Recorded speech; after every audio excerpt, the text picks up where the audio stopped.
તારીખ 22 સુધીમાં વાદળવાયુ વરસાદ પડવાની શક્યતા રહેશે અને ત્યાર પછી લગભગ નવરાત્રિ અંગે જોવા જઈએ તો પણ હવામાનમાં પલટો આવશે અને નવરાત્રિની શરૂઆતમાં વરસાદ થવાની શક્યતા રહેશે કોઈ ભાગમાં।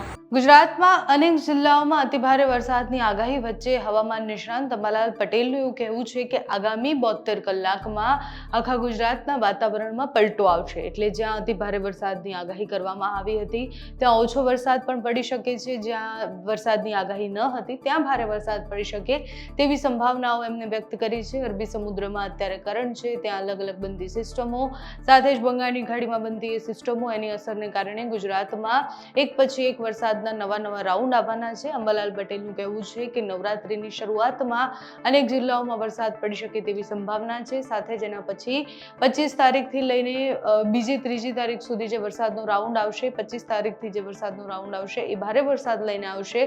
દક્ષિણના ભાગોમાં ખૂબ વધારે વરસાદની સંભાવના છે, સૌરાષ્ટ્રના દરિયાકાંઠાના વિસ્તારમાં વરસાદની સંભાવના છે।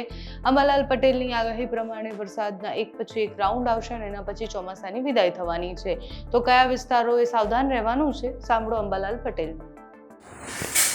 આગામી 72 કલાકમાં ગુજરાતના ઘણા ભાગોમાં હવામાનમાં પલટો આવે તેવું છે। અમદાવાદ ગાંધીનગરનું પણ હવામાન પણ પલટાશે અને વાદળવાયુ અને વરસાદ પડવાની શક્યતા રહેશે।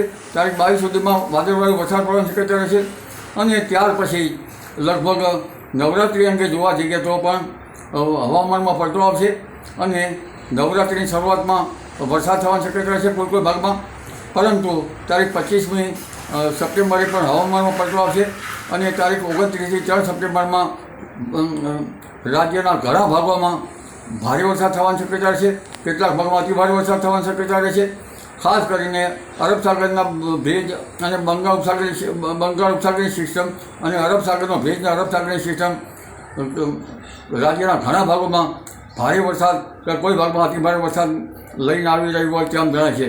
દક્ષિણ સૌરાષ્ટ્રના ભાગો, સુરતના ભાગો તેમજ ઉત્તર ગુજરાતના ભાગો, મધ્ય ગુજરાતના ભાગો, પૂર્વ ગુજરાતના ભાગો અને દેશના અધિકતર ભાગોમાં આફતરૂપ વરસાદ થવાની શક્યતા રહેશે અને ગુજરાતના ભાગોમાં પણ લગભગ 29 સપ્ટેમ્બરથી 3 ઓક્ટોબર વચ્ચે ગાજવીજ સાથે કેટલાક ભાગમાં ભારે તો લગભગ દરિયા કિનારાના ભાગોમાં અતિભારે વરસાદ થવાની શક્યતા રહેશે। જી।